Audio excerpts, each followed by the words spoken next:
Welcome to the Red Nation podcast. We have a special guest here today, Dr. Mohamed Abdou, who I'll just allow you to introduce yourself if you want to do an introduction. Sure.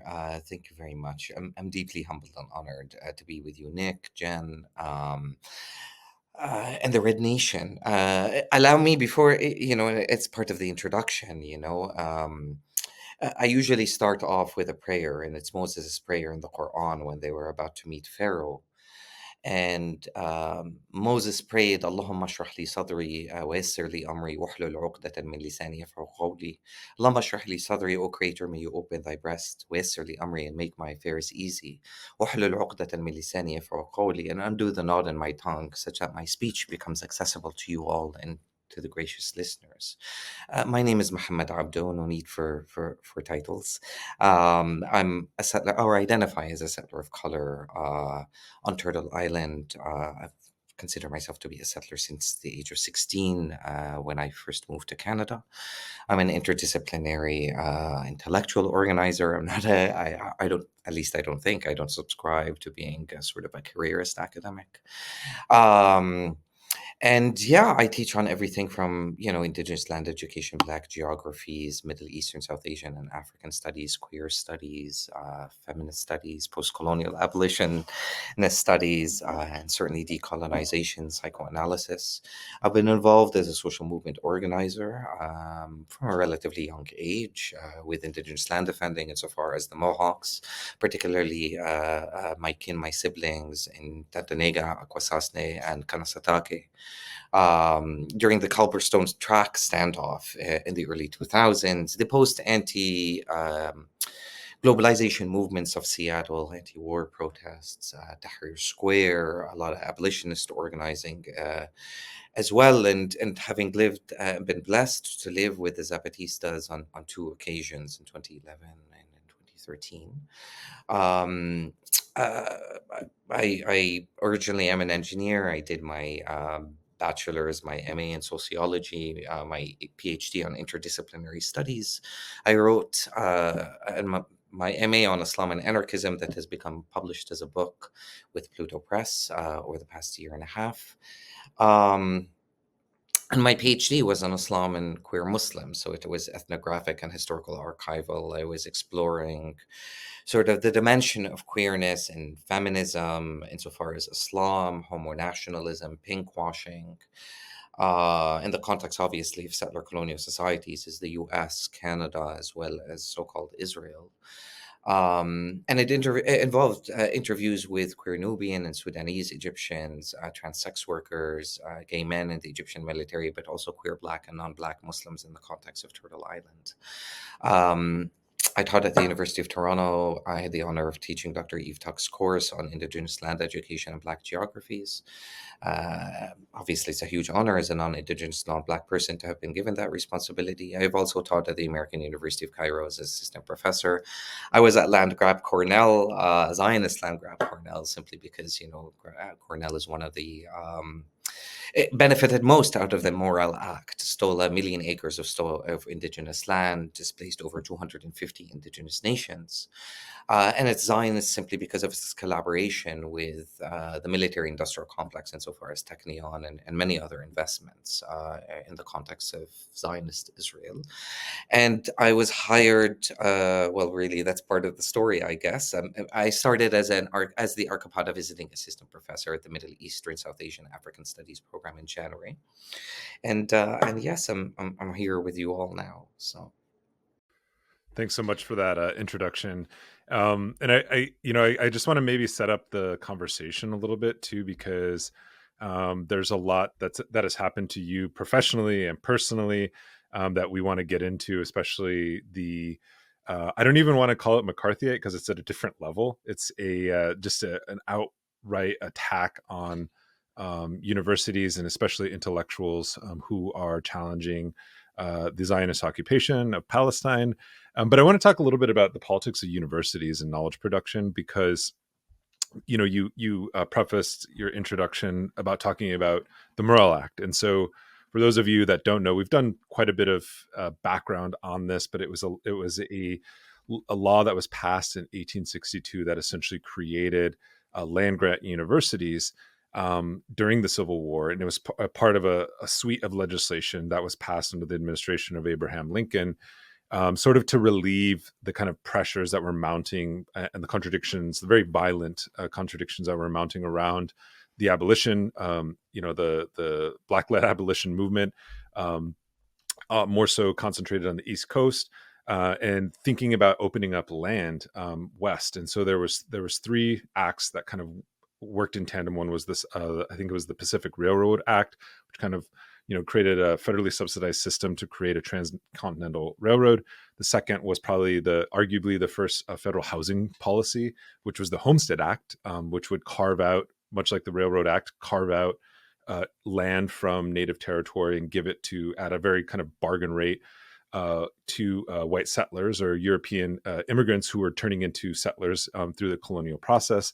And the third, as you pointed out, is the Morrill Act, which created, so you have capital, the penetration of capital through the Pacific Railroad Act. You have the subsidization of white settlers moving into these areas and creating homes and carving that out of land. And third, you need the sort of ideological institutional apparatus to sort of reproduce the kind of technical know-how to continue to uphold that occupation through the land grant, which was essentially to create agricultural schools and schools for science and learning and such. So it's important to point out that in this particular context within the movement, this encampment movement, student-led movement that's happening across U.S. universities right now, because a lot of them are land grants or had benefited from land grants. I think a lot of people think like Cornell, it's a private institution, but it actually received land that's in our territory, Ochete territory, that it sold as the starting capital fund for its university. In other places, the land grant actually served as like the starting capital for the state itself to continue to oppress and to take land from native people. So it's important to remember that what the United States kind of like lacked in capital, it created an abundance through the expropriation and genocide of indigenous people land, right? Settlers didn't bring land when they came here, right? So I think that's an important aspect, especially when we're going to get into this discussion. And the final point I want to just make is today, McGill, there's an encampment at McGill University, and you said you're kind of like in that region, but the Traditional Council of the Ganawage actually issued a statement today granting access to this encampment, and saying that this is a decolonial encampment, and this is like part of the struggle for land back for indigenous people. So I think it's important to remember that, because McGill has historically sits upon Haudenosaunee territory, and has had this kind of contentious relationship, as we've talked about on this podcast, especially about taking children and the deaths of those children where McGill is currently. So that's incredibly important. So I just wanted to preface all of this because your work in particular really, I think, cuts to the bone in a lot of these conversations. And you sent us some things to like consider. And one of the pieces that you sent is actually a Twitter thread by a right winger. We won't post it here because we don't want to reproduce. But one thing that's really fascinating is like, as like Lakota people, we always say we pray for strong enemies because it makes our spirit stronger. A lot of times we just get really kind of, excuse the expression, like stupid racists who attack us.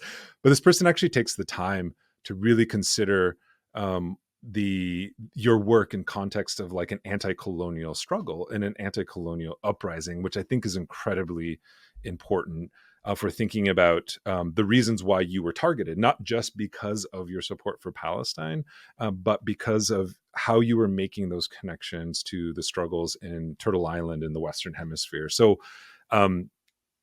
can you just maybe give us a synopsis of that particular work and why you see those sort of comparative framings as important?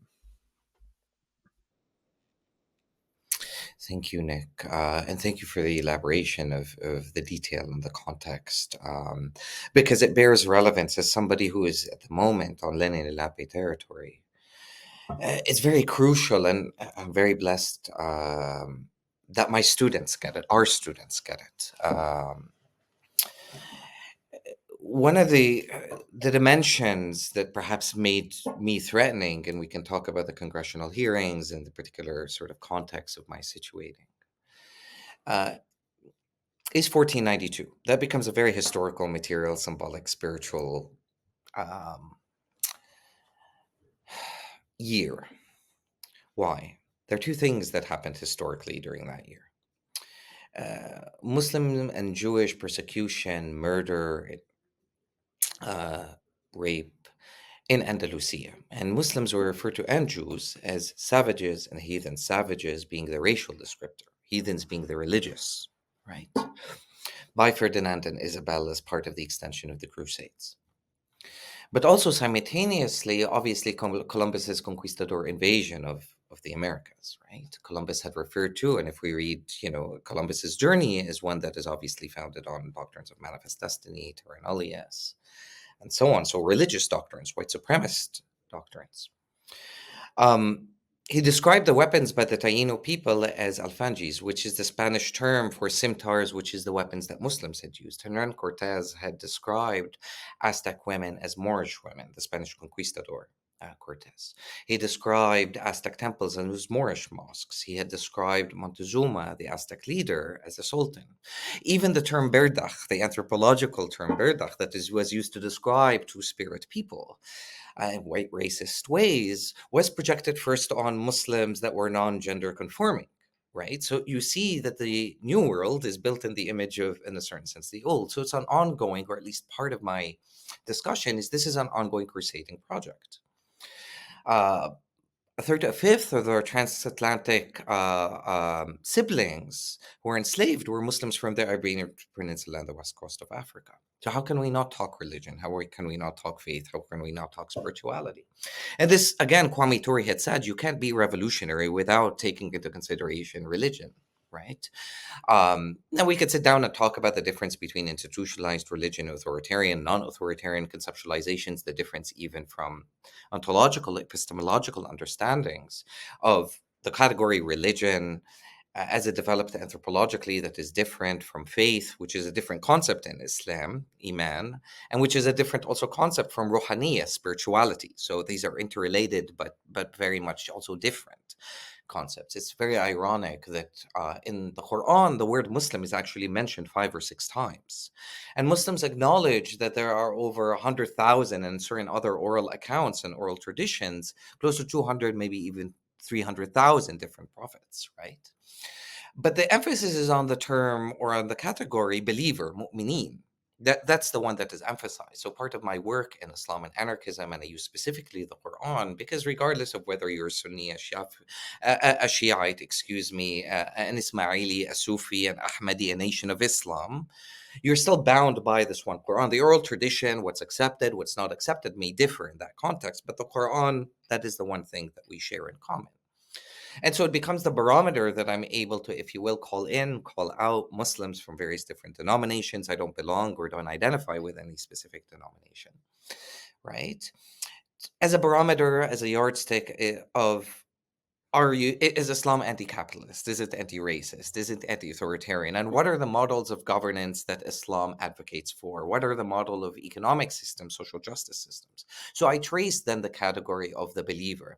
The believer is the one that does not engage in israf or waste, for instance, that minds the rights of the orphans, the poor, women, elderly, children, and so on and so forth. I shudder to think that in Islam or in the Quran, so many chapters are named after non-human life. The chapter of the bees, the chapter of the sun, the chapter of the moon, the chapter of the thunder, the chapter of the ants.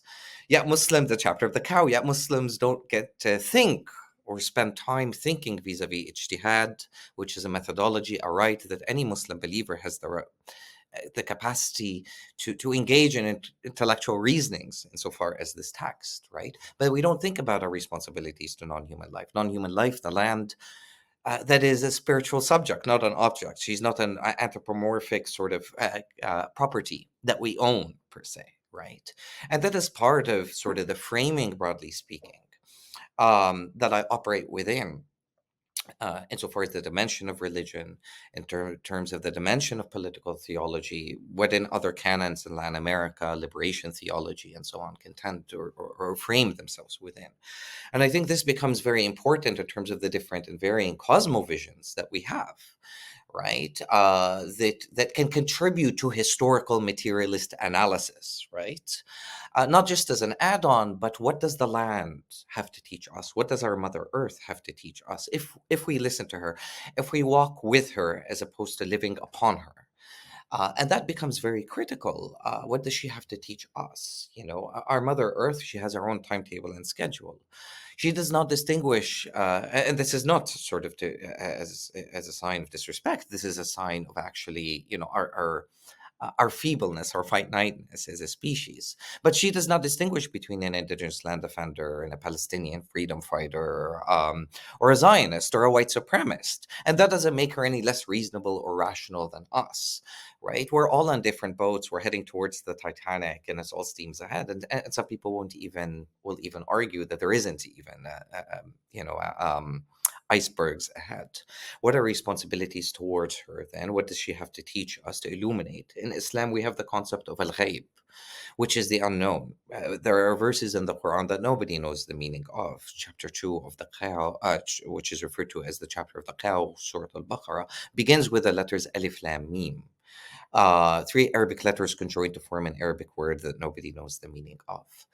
So my work tries to connect, again, indigenous Black traditions, movements, 1492 Islam, Judaism, to begin to explore leftist traditions of spirituality and expand upon that. Because it's a huge problem that exists in the left, this anti spiritual dimension, that is just broadly speaking, right? And I get why it exists, but we're also talking about leftist movements, predominantly speaking, in so called global north or Euro America, that are animated or by white settlerhood mentalities with regards to their religion based on exposure to, Catholicism or Protestant sort of traditions, Lutheran traditions, uh, forgetting the fact that Christianity is an Eastern tradition that was usurped underneath Constantine, and weaponized as an imperial mode of conquest, right? Show me Jesus of the oppressed, the Jesus that defended Mary Magdalene, Isa the Palestinian, if you will, who flipped the table on in the temples when because of money exchanges and usury and so on and so forth, that is also forbidden in Islam. Show me Moses who stood against Pharaoh. Show me Muhammad that stood against or for social justice. This is what demands commanding, if you will. This is not a war between Muslims and Jews. Rather, it's a war that Muslims and Jews have been conscripted into, vis-a-vis, again, white supremacist imprints, vis-a-vis that Christianity that have been projected onto Islam and the manifestation of neoconservative Wahhabism, even Muslim Brotherhood thought, if we're being frank and honest, as well onto Judaism and the manifestation of Zionism. But yeah, we're talking about manifest destiny, doctrines of discovery, Victorian notions of property, common law. We're talking about, conceptualizations of gender and sexuality, the very much formulate the very bosom of the serpent coil, as Frederick Douglass would refer to her, America, settler nation. And it can't be one. I mean, this is the fork in the road, and we have to decide. The people need to decide.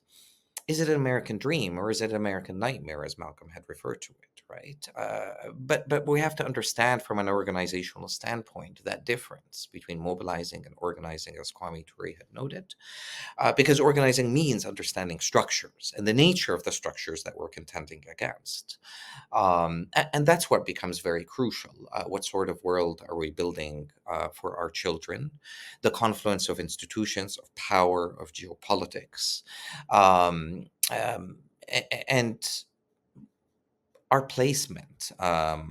And our responsibilities towards, again, what Mumia Bajama refers to as, the arrows that come from immortality, and the ones that we shoot towards our affinity, again, our children that are born here and now.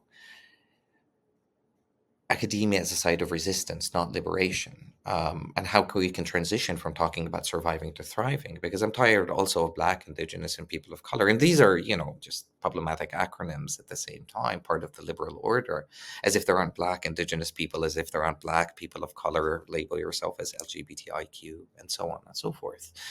Um, and I always say that our identity politics are limited in the scope of, what are the ethical, political, spiritual commitments that inform identities. I mean, you could be Muslim and Zionist, and there are plenty of those nowadays. So you telling me you're a Muslim or Black or Indigenous or queer or whatever really tells me nothing about your commitments towards anti-imperialism, towards anti-colonialism. What is our situating then in relationship to all our relations, including the land and non-human life?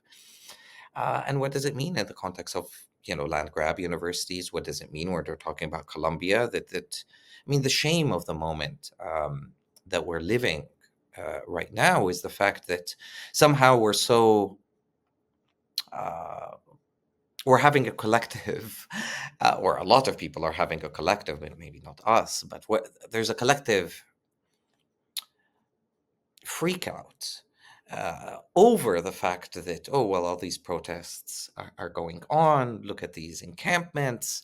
And we're not actually paying concern to there's an actual ongoing genocide here and within Palestine and within the Congo. How are they related? How are we scrolling through genocide on phone vis-a-vis copper and cobalt that is produced in another genocide in the context of the Congo, right? How is it that we can allow or permit, and the degree of indignity to think that, is it too much to ask? And this is the settling for the white scraps that the white man leaves on the table. Is it too much to ask? And this is the indignity, right? And shame on these institutions, and shame of people that subscribe to these institutions, that an institution, a real estate corporation like Columbia University, that has investments that are badly managed assets in the context of Lockheed Martin, in the context of BlackRock, Google, Microsoft, dual degree programs with Tel Aviv, too much to divest. That Minouche Shafiq would come out yesterday and issue a statement. It's just like, it's not on the table. It's not going to happen. Well, that is one of the key demands. I'm sorry. And our children know that. And they understand the value and the compass and the barometer by which we fight and we struggle for. And I applaud them for their bravery, for their ability to dream dangerously. A lot of us can learn much from them, because I think as we grow older, we're inculcated with fear, with insecurities, with what is possible and impossible. And they're here to remind us of the very horizons of dreaming dangerously. That Mia and Leonard Peltier and a lot of our elders imprisoned, incarcerated, have extolled upon us to build upon that legacy that was bequeathed to us for decades, if not for centuries. So yeah, there's a 531 years that we need to contend with in relationship to white supremacy and 1492. And again, the historical, material, symbolic, and spiritual significance of that year globally. Thank you so much, Mohammed. I mean, you tied together. You gave us like a little brief chronological like history right there, up to the present moment, and that was just so concise and awesome. I would love to sit in one of your lectures, but I wanted to kind of pick up on the last thing you were talking about how majority of these universities, they have contracts with weapons manufacturers, right? Here at UNM, I mean, UNM was established, ironically, talking about like spirituality and identity politics. Um, it only exists because of a land grant, right? That a pueblo here, a native nation, actually offered to them. It's here because of they wanted to expand its anthropological program, which is its biggest one. They were invading active, living pueblos, right?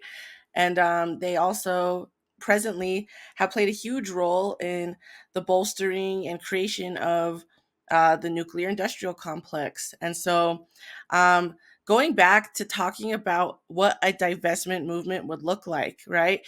If we're talking about divesting from these institutions that do so much to bolster these weapons productions companies, I mean, that would have a profound impact on quite literally like the global economy, right?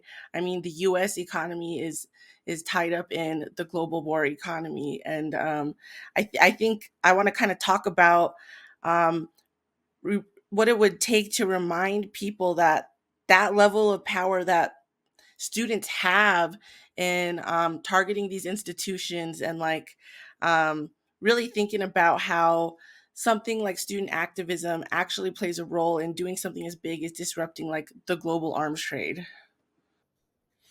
Thank you very much, Jen. That's very important. Divestment is, we need, what I believe, what I think, and please, I'm happy to learn from you all. Uh, we can join hands and we ask one another what each of us knows. And this is how we discover the revolutionary horizon together, as the Zapatistas have taught me. Um, Divestment to me is a tactic. It's part of a broader strategy. It's very threatening to the dominant order for a reason, as you noted. It's remarkable in terms of its the threat that it posits towards racial capitalism, to capitalism, right? And the circuitries of power, money, politics, and so on and so forth, neoliberalism in this so-called globalized age. But then I like us to think about strategy. One thing that I often, I was telling the students in the encampments, right? This is a liberated zone. This is a people's university. Why aren't we growing food? Or why aren't you perhaps growing food, right? Za'atar, thyme, weren't you mint, and so on and so forth, perhaps even watermelons, right? This becomes crucial because I think part of becoming revolutionary, because there's a difference between, and a lot of people talk revolution, not having lived, I had the honor of living, and they're not easy to chew in the context of Tahrir 2011, 2013, though I was opposed to what happened in 2013 in the context of Egypt and the mass slaughter of the Muslim Brotherhood. Revolutions involve practical questions. What are you going to do with the army? What are you going to do with the nuclear power plant? What are you going to do when somebody gets sick? What are you going to do insofar as food? And most BIPOC people, or Black, Indigenous, and people of color, we become heavily urbanized. And of course, this is part of the purposeful project of white supremacy. But we don't know. We've been disconnected from land. That umbilical cord has been severed for so many of us.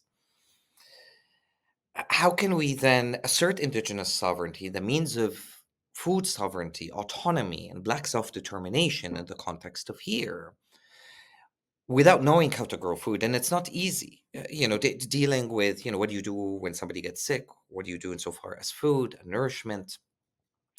That's a challenge, and we become heavily urbanized. A lot of us are in the metropolis, civilized that way, and disconnected from the primitive, savage sort of exterior, right? And to me, that's a huge danger, because who controls the land, the I-4 Rust Belt corridor? Well, it's the white farmer with stamped decrees that is armed and that feeds the metropolis. So that ability, and we can talk about the need for an urban zapatismo, that becomes very important, but the ability to assert our own autonomy for students, to not only begin to connect as part of a wider strategy, these encampments. What is the goal here? Divestment, yes, but we're also on stolen land. America is leading this war. How do we disrupt settlerhood and settler sovereignty? What are alternative ways and modes of being and living, as I noted earlier, with the land, in the creation of new formulations of society, a pluriverse world, a world of many worlds? And it involves a lot of discussions, because there are stereotypes that we've also internalized of one another. So it involves developing an ethics of conflict resolution, of disagreements, a politics of hospitality. But the students get it, because, for when I arrived here in January, and, they embodied these kinds of ethics. They lived together, they met together, they ate together, they broke bread together, they slept in each other's houses, they got to know each other in a way that even faculty or even social movements don't necessarily invest in each other's struggles to earn that level of trust. And still, despite that, you can be subject to COINTELPRO, which I know, and at least in the case of the students over here, they've been subjected to, right? There are issues of sexism, of misogyny, of queerophobia, of all these different dimensions in the formulation of that society that manifests in the encampment or otherwise. So the encampments are the product of, at least 6 months, if not more, of the investment in these kinds of relationships, of the earning of trust, of the overcoming of one's insecurities, of the undressing of oneself, of learning from one another. and the building together. And this is why I think we keep on moving and transitioning from, well, we started off in 2010 from, Tahrir Square. We didn't build alternatives there. Everybody coveted power. They wanted Mubarak space and demagoguery, and everybody vied for that piece of the pie, without thinking of alternatives, revolutionary alternatives. What does it mean to disrupt colonial imperial borders? Gaza was a part of Rafah. It's actually a part and extension of Northern Africa. How do we disrupt? How do we build alternatives that way? Right? What are alternative modes of thinking? What do we do with spirituality given conservative interpretations of Islam, given anti Blackness, given Arab supremacy, given Sunni supremacy in the context of Egypt? So it's a lot of conversations that need to be disentangled, if you will, or undone or unsettled in terms of the unsaids that way, to move past the point of mobilizations and from Tahrir to No Dakota, where land defenders were referred to as jihadi terrorists. I mean, what could be more? It's not that Islam is quintessential, right? But it's how it's been constructed as a quintessential other in the psyche of our oppressors, of white supremacy, of the white liberal order, which is the very bosom of white supremacy, more than conservatism, if you will, as ever was. So, I think this question of for the students, and this is, I think, what we need to encourage them on doing, and sort of walk with them that path.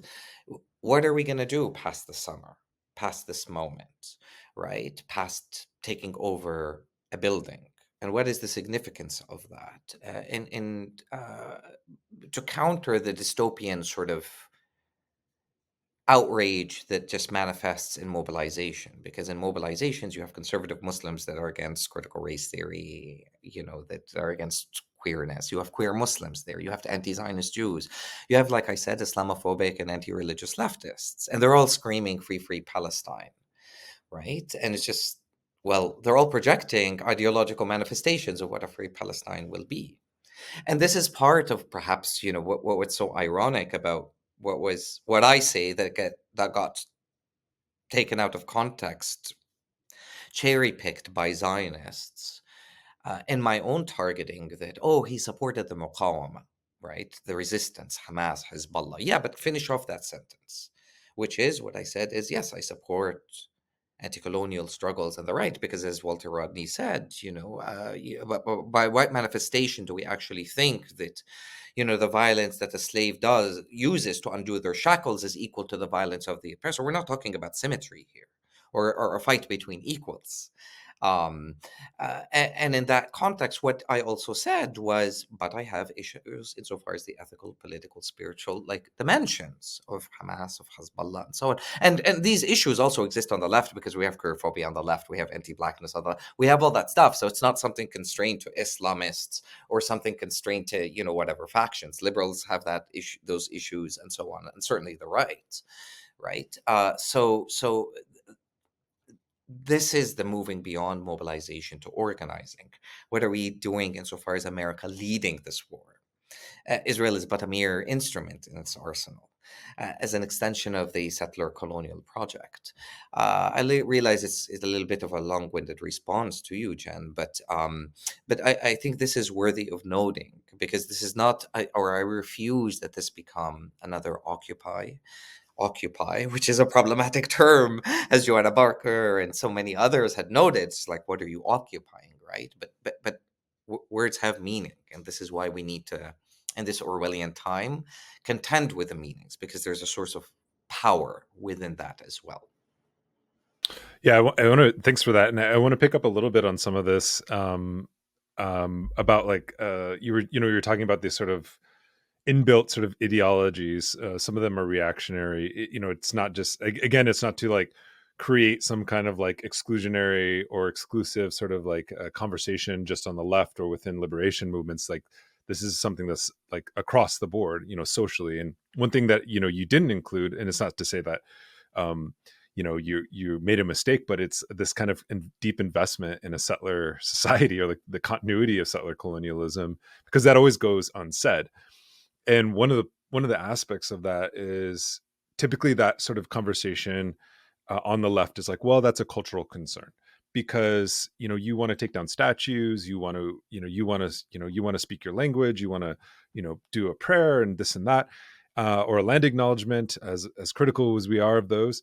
But I think it sidesteps the larger question of like, no, this is actually like historical materialism. And in fact, when we talk about ending settler colonialism, we're actually talking about the material transformation of this world and of the land we live on and our social relations with each other and it. Um, and I think it's fascinating because I was watching some I think it was Al Jazeera, and they were interviewing students on each of these encampments across the country, and there was this student from Gaza at UNC, and she was talking about how her family was, she lost like I think 300 members of her own family, right? And then she said, in the next step, she said, or the next sentence, she said, and I don't even get free education here, but and I don't get free healthcare here, and you're subsidizing the sort of Zionist project where there is, free healthcare or universal healthcare, and I was just like, it gave me, and I'm not to say that this is what she meant, but it could be assumed that, well, the priority then is to create a kind of settler welfare state, right? That then continues to dispossess indigenous people. But I would say that even, I mean, it's just a short soundbite in the media, and I'm not trying to pick on the student because I actually don't believe she believes that as the end goal or the destination of the movement. But it's like, but what's challenging about this is that it's like, it's showing that like there isn't, I really appreciate when you said academia is a site of resistance, not liberation. Like, it is that, and it's also a site of material struggle because like Colombia is the largest landowner in Manhattan, as far as I know, and these institutions do have power in many ways. But we see that just like our kind of public institutions, so-called public institutions, our politicians, they are not beholden to everyday people, right? They are beholden to a donor class or the ruling class or the capitalist class, or I would just call it this, the settler class. It's deeply ideologically and materially and financially invested in the continued occupation of this land, and also the exporting of that project to other places like Palestine. So I just want just a slight addendum, and I want to ask this question because I have to ask this question, and I hate to ask this question, but we have to get into the details about why we're even having this conversation, because there was a congressional hearing at the beginning of last month, April. This will be airing, I believe, in May. And there was, they called, President Shafiq, who is the president of Colombia, to this congressional hearing that's, led by Congresswoman Stefanik, who I believe is from New York. And she was the one who grilled the Harvard, MIT, and what was the other, in UPenn presidents, and then a lot of people attribute the sort of resignation of two of those presidents to her sort of calling them out and like really taking to task like these woke campuses, these woke college campuses. He has been terminated. He has, and not just terminated, but his files will show that he will never work at Columbia again. So he's currently not employed by Columbia. He is grading his students' papers and will never teach at Columbia again. And that will. And just to let you know, Mr. Abdou is not grading papers right now. He's on campus at the unsanctioned anti-Israel, anti-Semitic event that is being supported by pro-Hamas activists on campus. So that's what Professor Abdou is doing at this very moment. And in this sort of line of questioning, Congresswoman Stefanik, actually asks whether or not you were terminated as an employee of Columbia. And I just want to, I saw the Electronic Intifada interview, which was really amazing. But can you just talk about like why that's factually incorrect, but then also maybe speak to the larger question of faculty repression, specifically against Joseph Masad and Catherine, is it Frankie? And there was also some sort of, I would characterize it as potentially libelous claims even about their current status with the university itself. Thank you, Nick. It's part of the extension of what it is that you asked. So I'm just going to go like 30 seconds before the specificities of that question. That is the power of the American dream, right? The settler futurity that involves investment in. And I think this is why I guess I have I've had a great deal of struggle with the gatekeeping of my work by so many, including within my own community, simply because I'm also saying that Muslims, Arabs, um, dare I say Palestinians, well, we're Zionists on stolen land here. What are we doing insofar as, again, land back over here? Because everybody seems to want to hyphenate their identity, or are forced to hyphenate the Native American, the Arab American, the Muslim American, the African American, the Asian American. I mean, you name it, the queer American. But the only man that doesn't have to do that is the white man that is assumed to be the native of the land. Indigenous people become signposts to history, as Audra Simpson, had noted in her work. I believe it was Mohawk Interrupt This.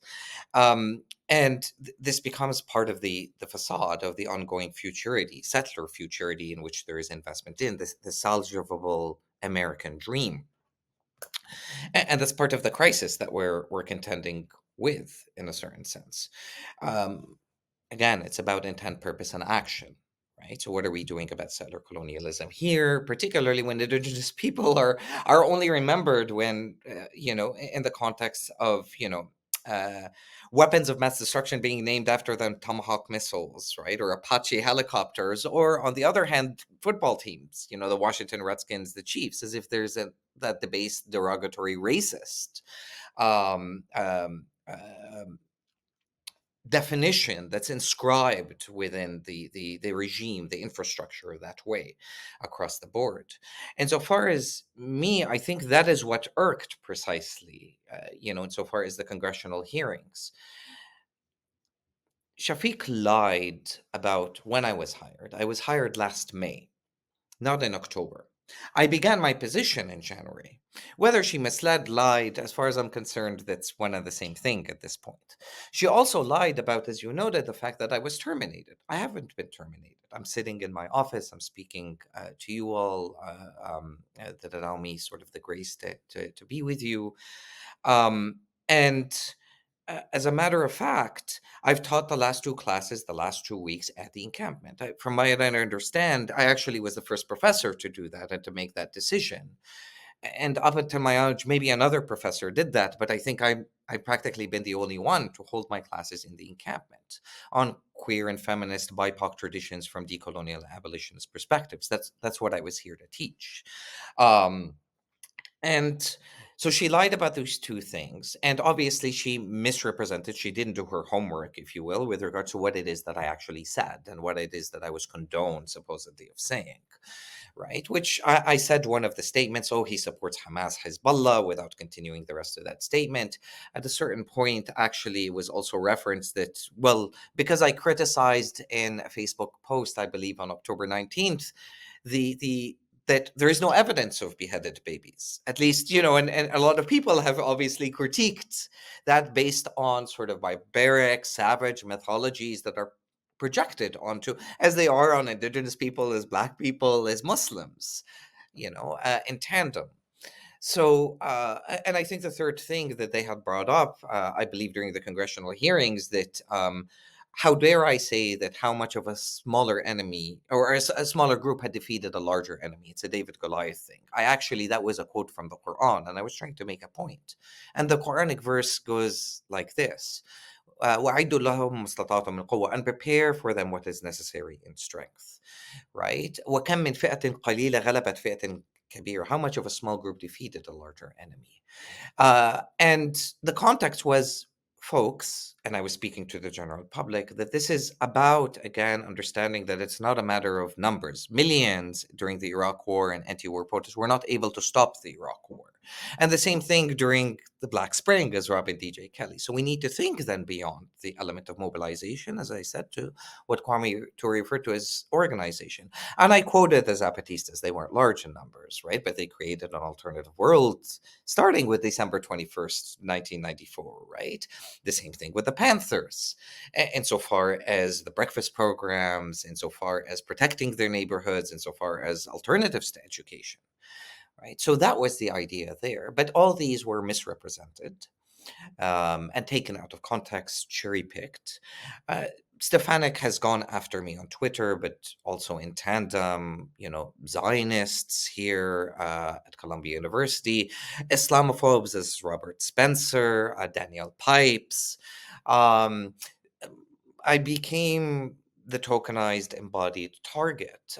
And again, I went through some of the reasons as to why that is. I'm easy insofar as, well, I'm a visiting assistant professor. There were active attempts by faculty as well as students to keep me or to extend my stay as part of, another position perhaps here, because I work at the intersection of so many different discourses and struggles. But it also was the legitimate threat that I'm also an organizer, that, I'm very bonded with my students. And it's not out of a sense of indoctrinating, that's not my responsibility to do that as a knowledge keeper, as a knowledge producer.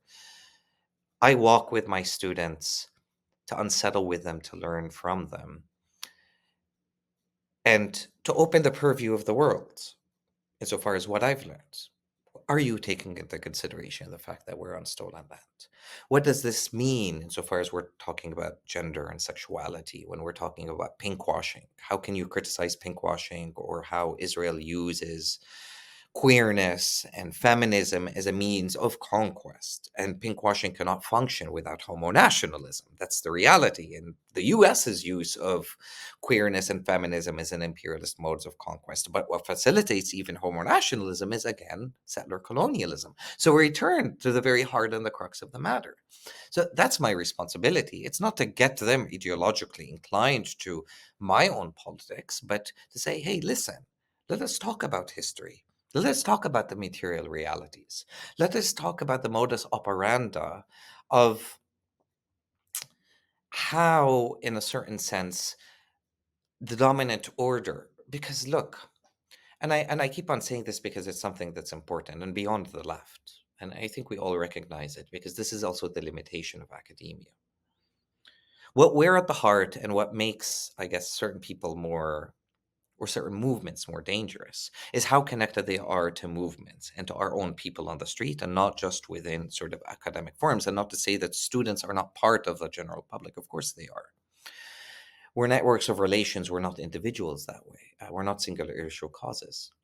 But the fact of the reality is, when it comes to the public, to the communities at large, writ large, we can live in a world together with our faith or our lack of faith. We should be able to have dialogues to sort out our conflicts, our differences, our disagreements. Right, Jen and Nick? And we must be able to do that to build a world for our children, because the reality is nobody lives forever. We all die. And again, they are the promise of tomorrow. Okay.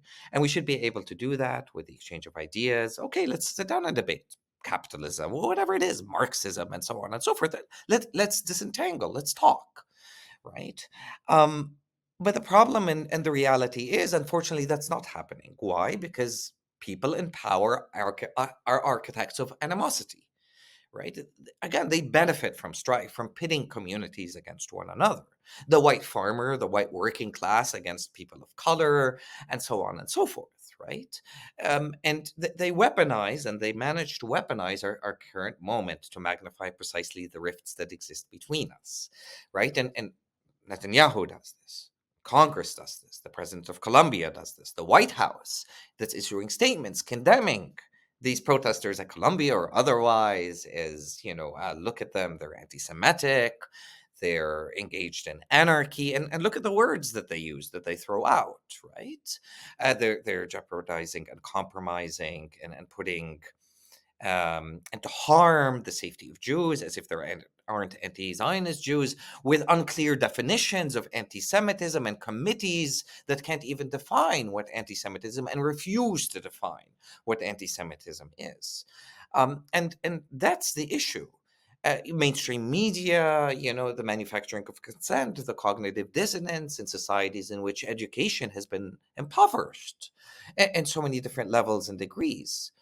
To counteract that means that we need to get into the streets. We need to be a part of neighborhood assemblies, our peoples, right? We need to talk to our people. We need to get to know one another, our students, our student movements, absolutely, demanding not just equity, again, liberation, for Black, Indigenous people of color who have been stripped. I mean, we have gone to a degree of indignity that we bleach our skin white. That is the degree of internalized colonialism. We subscribe again to assimilation, to a politics of recognition, as Leanne Simpson, as Glenn Coulthard. You know, it was an elder of mine. I've long discussed Charles Taylor, Frantz Fanon. They've all spoken. We come from that legacy, right? Because this is happening now and across the globe. So how do we have these conversations? How do we have a conversation insofar as what is going on with our Black siblings, Indigenous sovereignty, what links Kashmir and settler colonialism in Kashmir, how Hindutva is using Islamophobia, how the Rohingya are being targeted vis-a-vis a militarized, militant, conservative sort of interpretation of Buddhism, right, in Myanmar, and so on and so forth, right? The weaponization of Islamophobia globally that way. I think this is what becomes important, because to me, again, and, you know, for me, I had a chilling effect, but this goes beyond obviously me or even academics. This goes to workplaces, because people that work in hospitals, people that work in factories, people that work in schools, teachers, high schools, elementary schools, if you don't toe the line, if you speak condemning Zionism, you will be publicly humiliated, you will be punished. I'm getting death threats daily now.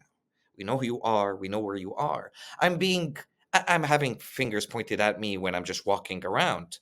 There's that Zionist Hamas supporter. I actually had 2 Zionists walk behind me in the encampment the other day. Follow me in. Professor Abdou, you're the terrorist sympathizer, aren't you? And then one has the gall to say to me, accompanied by, and I didn't even see who the other person is, you can imagine, because if I turned around, I mean, that's the idea. I'm being videotaped, recorded secretly, and so on. And all of it is being plastered on social media. But one said to me out loud, "Oh, what do you think about the fact that my friend is a former IOF soldier and killed Palestinians? How does that make you feel?"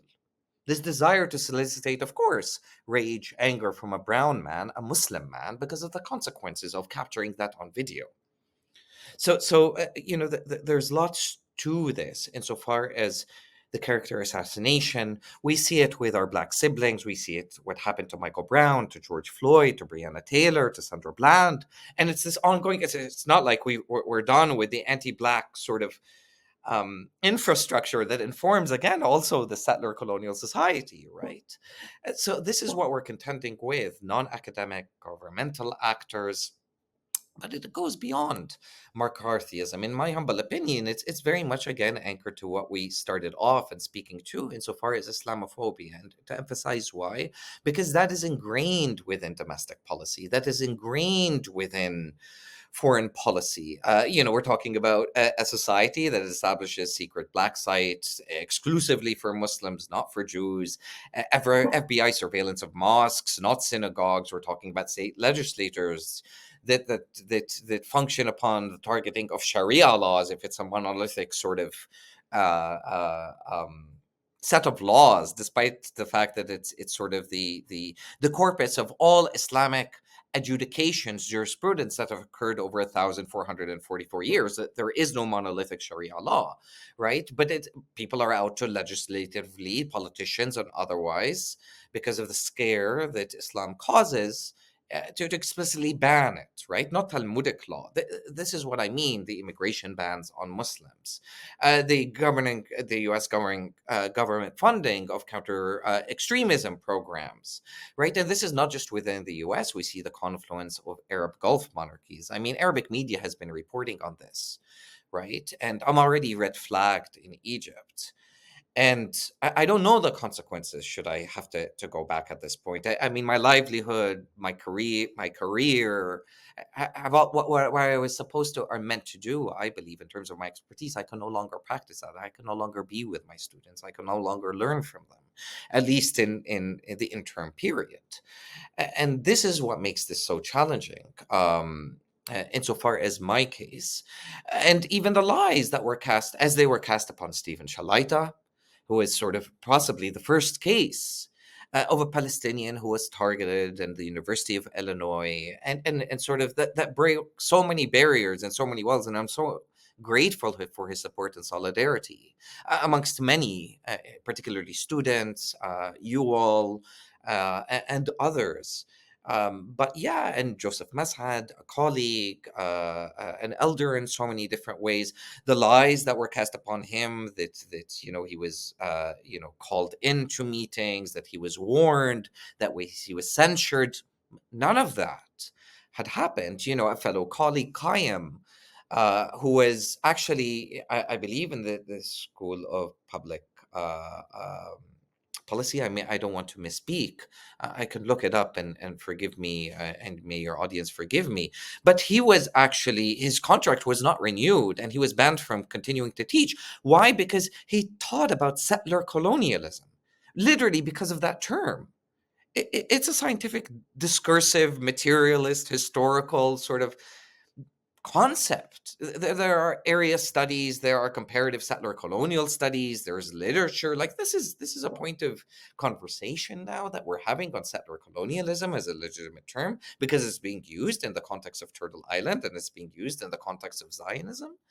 So the scare, as the Red Scare, and so on and so forth, becomes, yeah, this is why I'm saying it's an extension of even the Red Scare, in a way that is really targeting racialized, but particularly people of Muslim descent, of Arab descent. I believe Rashid Khalidi was also mentioned in the hearings. And forgive me, Ustaz Al-Hamid Dabashi, who is also part of the Middle Eastern, South Asian, and African studies, without an appreciation that these are scholars. They didn't even come to us to sit down, be it Manouche or otherwise, to sit down and talk about, okay, well, how do we present this case before Congress? Because she even subverted all means and all recourses and all bureaucratic, ethical sort of systems that exist in play, even within the neoliberal academy, to evaluate scholars, their merits, and whether they should be sanctioned or not. It's like an executive decision. But that's the thing, it's even a lie. It's not even a decision that was just spewed in front of Congress. So, that's a little bit a part of me, of what I'm contending with.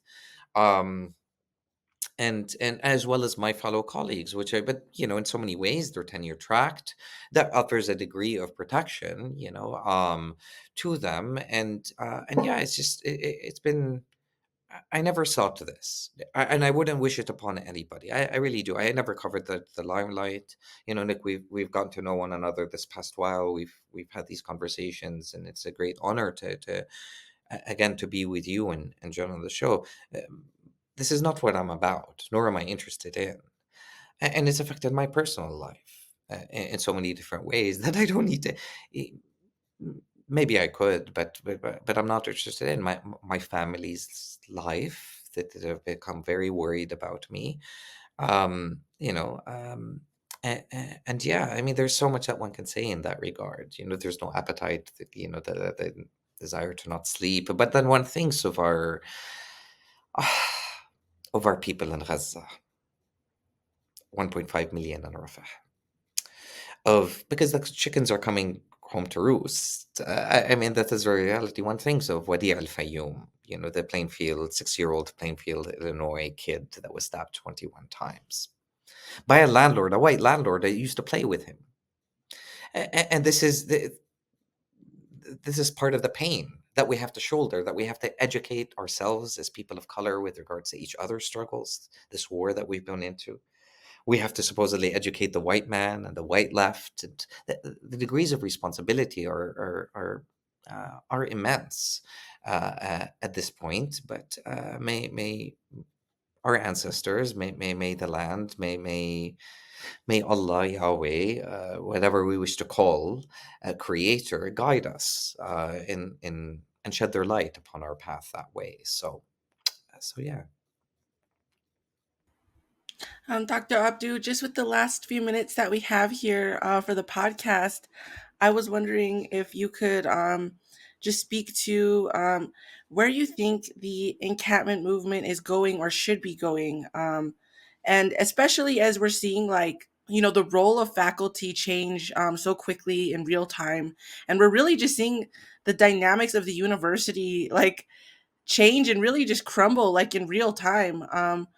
I know we as an organization, we've actually kind of had some debate about how we participate in the encampment movements. And we're actually going to be talking about that later today, because, the Red Nation kind of has its roots in campus organizing.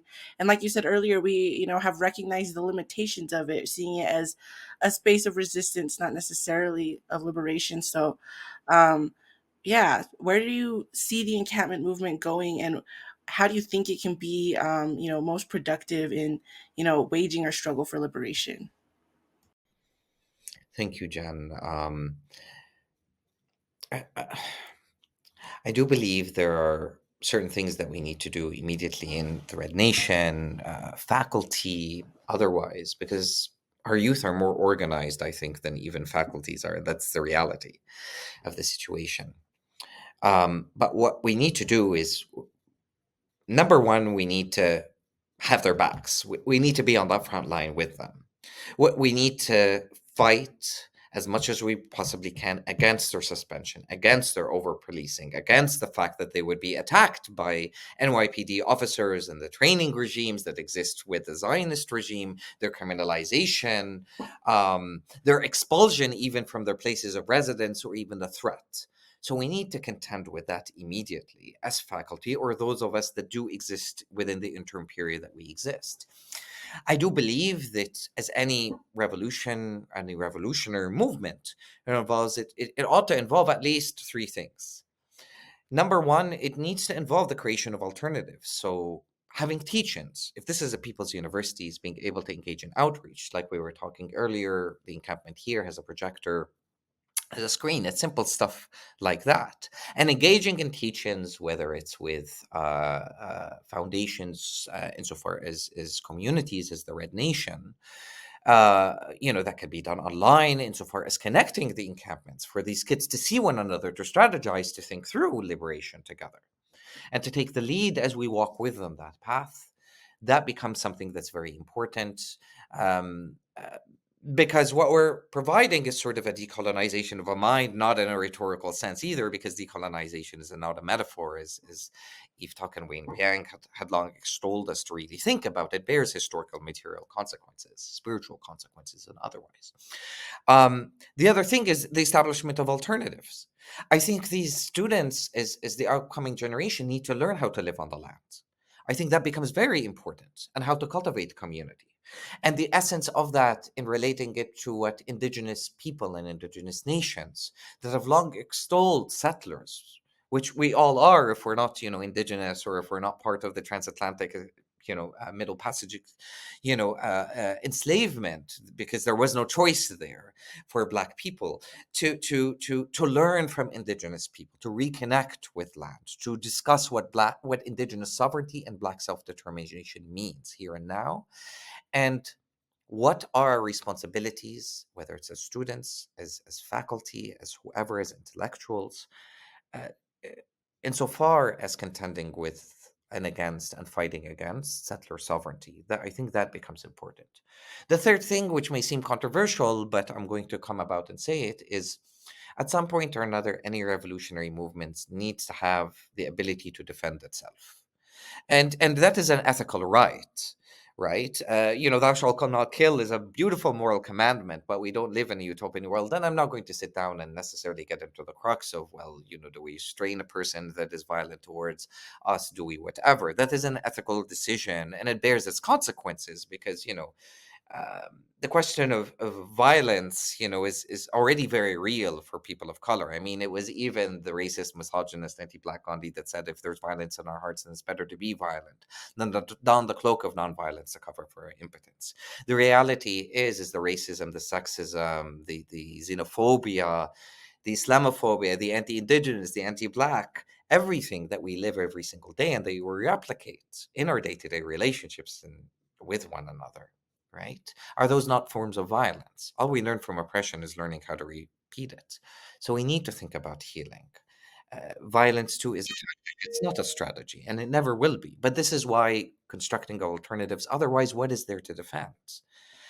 And it will be a small community. Again, the Panthers weren't large in numbers. The Zapatistas aren't. It only takes a few, and not to play in the vanguardist sort of politics, because the most amazing revolutionaries are those that are humble, that walk with their people. Malcolm never vied for the hallways and corridors of power, and neither did Martin, and so on and so forth. And there are many examples historically with regards to that of people that have stood anti-colonial, you know, warriors. We're talking about Walter Rodney. We're talking about Patrice Lumumba. We're talking about, we Kwame, Sankara, and so on and so forth, that stood with their people, that were loyal to, that were accountable to their people.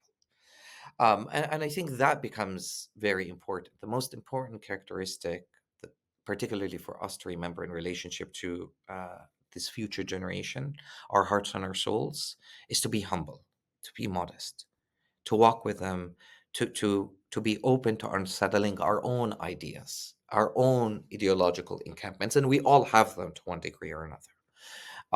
And I think that becomes the most beautiful dimension of learning, and how we can actually support them and support our siblings in Palestine, our people in Palestine, and our people here. A fist that is like this is different than one that is like this. And yeah, I'm grateful for forums and rooted communities as you all, because I think there's a role to play even within academia and even with its limitations, as we begin to divest but also reinvest in alternatives beyond, and create those third universities, or the people's universities, or land-based universities. And again, there are many examples that we can draw on. Our peoples are rich with histories that we need to be proud of. We don't need to follow the white man's way of thinking as a mead and operandus to liberation. We really don't. We're capable of enough, and our traditions carry a great deal of wealth and richness that way. We just need to go back and rethink. And we're not going back to 1492. There is no going back. The land has changed. But let us extract our traditions, our cultures in non-dogmatic ways, the ethical, political, spiritual foundations to that, and project them into the present while being open-minded and having learned from experiments that we have gone through historically. Thank you so much, Mohammed, for joining us. This has been a wonderful conversation. And you before this last question, you spoke a little bit about the repression you're facing, and I just want to take the opportunity to open up any sort of things you want to uplift in terms of if you have a legal defense that people can donate to, or if there's something that you feel like you should really kind of highlight in this particular moment in time, and also where can people find you and support your work? Thank you, Nick. I'm heartened. There is a petition that is circulating online that fellow colleagues, incredible colleagues that I owe and am indebted to, started. I can share that with you later. If I haven't already, there's also a GoFundMe campaign that's going to ostensibly start to help out.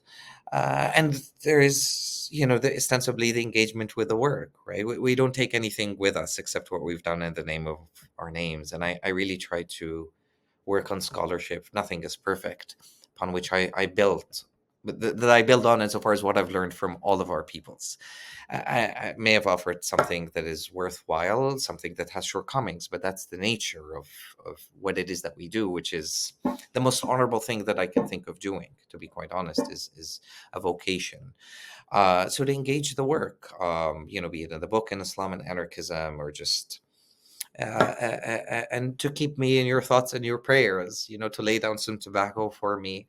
I think to me that means the world. But like I said, I'm a grain what I know, and I am a grain of salt in the oceans of the sea. I amount to nothing, and alone I'm as fickle and as frail as sort of that foam when it crashes into the rock. Together we are something else. Together we are a wave. And what I'm most keen on is, we need to keep our eyes on Gaza. We need to keep our eyes on Palestine. We need to keep our eyes, though, on our children here, because of all the context that we've been speaking of. If the collective, if our people find the way to liberty, what I'm struggling with will not be an issue anymore. Nobody has to worry about me. People can worry about individuals because we're caught and entangled within systems. But like I said, we need to relearn how to dream dangerously again, because if the white man stole anything from us, then it is precisely that, our ability to dream pluriverse worlds of the below, as the Zapatistas refer to it. So thank you. Dreaming dangerously. That should be the title of the episode. Thank you so much for everything. Just beautiful, beautiful words. I feel very uplifted and inspired by this conversation with you. And I really look forward to continuing to familiarize myself with your work. And yeah, thank you again for taking time out of your very busy day. I know you're like in the middle of supporting the encampment, so I don't want to keep you any longer. Have a wonderful day. And like I said, we'll be in touch. Thank you. Miigwech, salam alaikum, Jan, Nick. I'm so deeply honored again. Thank you for the forum, for listening, for sharing, and just your support and your love that I felt from the first instant. So, and I can't wait to meet you all in person, God willing. So